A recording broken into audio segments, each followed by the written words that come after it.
அதுதாங்கம்மா. வாழ்க்கையும் போதும், இந்த வீடு போதும், எனக்கு இந்த பணம் போதும், நான் இந்த பிறந்தது போதும், என்னங்க என்னுடைய அக்கா தங்கச்சிகளோட பாசம் போதும், என் அண்ணன் தம்பிகளோட உறவுகள் போதும், அப்பா சேர்த்து வச்ச சொத்து போதும், எல்லாம் போதும் போதும்னு சொன்னால் தேடல் கம்மி. போதும் என்ற மனம் குறைவாக இருந்தால் மட்டும்தான் தேடல் அதிகம் இல்லைங்களா? அது வந்து ஜாதக கட்டத்தில் 12ஆம் இடம் வந்துங்க, அந்த வந்து திருப்தி அடையக்கூடிய இடம் 11. அந்த 11ஆம் பாவம் வந்து ஒரு ஜாதகத்தில் முடங்கிருச்சுன்னா அவர் எத்தனை கோடி சொத்து இருந்தாலும் திருப்தி இல்லாத வாழ்க்கை வாழ்வார். அழகான மனைவி, அன்பான குழந்தைகள், கூட பிறந்த பாசமுள்ள சகோதரர்கள், அரண்மனை மாதிரி வீடு, எதிர்ந்து அவர் திருப்தி இல்லைன்னா நீங்கள் என்ன பண்ணுவீங்க? இருக்கு ஆனா இல்லை அப்படின்னு சொல்ற மாதிரி இருக்குது, அனுபவிக்க முடியாமையும் கூட போகலாம். அப்போ இந்த 11ஆம் இடம் முடக்கு தோஷம் இருந்தால் ஒரு சின்ன விஷயந்தாங்க, அந்த 11ஆம் இடம் முடக்கு தோஷத்தை அவர் நிவர்த்தி பண்ணிட்டாருன்னா எல்லா பிரச்சனையுமே அந்த யோகமெல்லாம் தீர்ந்து, அந்த கஷ்டமெல்லாம் தீர்ந்து அவர் லைஃப்பில் நல்லா இருப்பாருங்க. அப்போ 11 என்பது லாபஸ்தானம்ங்க. ஒரு மனிதர் தொழில் பண்ணுறாரு, எதற்காக பண்ணுறாருங்க? லாபம் வேணுங்கிறதுக்காகத்தானே பண்ணுறாரு. அந்த லாபம் இல்லைன்னா பண்ண முடியாது இல்லைங்களா? அப்போது லாபம் வந்து ஒரு மனிதருக்கு, இன்னைக்கு காலையில் எந்திரிச்சு நான் வந்து ஒரு தொழிலுக்காக கதவை ஓப்பன் பண்ணேன், உட்கார்ந்தேன், இன்றைக்கி கொள்முதல் இவ்வளோ வந்துச்சு, லாபம் எனக்கு இன்றைக்கி 2000 ரூபாய் வந்திருக்குது அப்படின்னு சொன்னால், ஓ பரவாயில்லேன்னு மனசு திருப்தி அடையுங்க.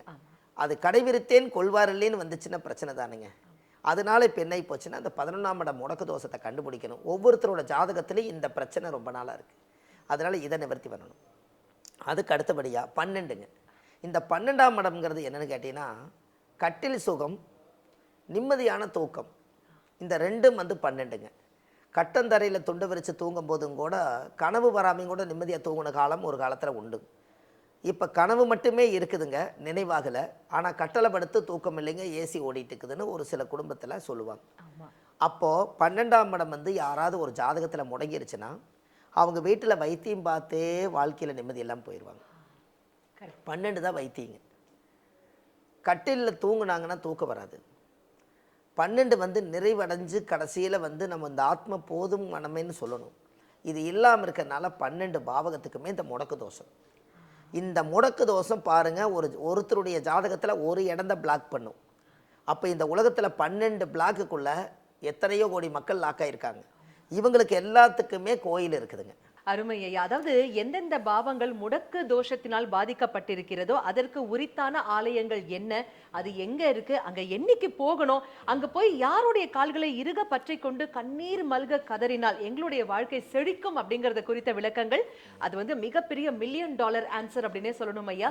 அதை நீங்க அடுத்த எபிசோட்ல எங்களுக்காகவே பகிர்ந்துக்கணும் ஐயா. கோடான கோடி அன்பு நெஞ்சங்கள் அனைவர் சார்பாகவும் சிரம் தாழ்ந்த நன்றிகள். ரொம்ப சந்தோஷமா. தீர்க்காயுசு எல்லாரும் நல்லா இருக்கணும். ஆத்மாத்மா அந்த பதிவை கொடுத்துருக்கேன். பாரம்பரிய திருவள்ளுவர் குலத்தில் பிறந்து அடியன் சுப மாரிமுத்து. இந்த பதிவை எல்லாரும் ஜாதகத்தை எடுத்து பாருங்கள். இந்த முடக்கு தோஷம், திரிசூனி தோஷம், இது எல்லாத்தையும் நிவர்த்தி பண்ணுறதுக்கும் ஆலய வழிபாடுகள் இருக்குது. அதையும் அடுத்த எபிசோடில் உங்களுக்கு சொல்கிறேன்.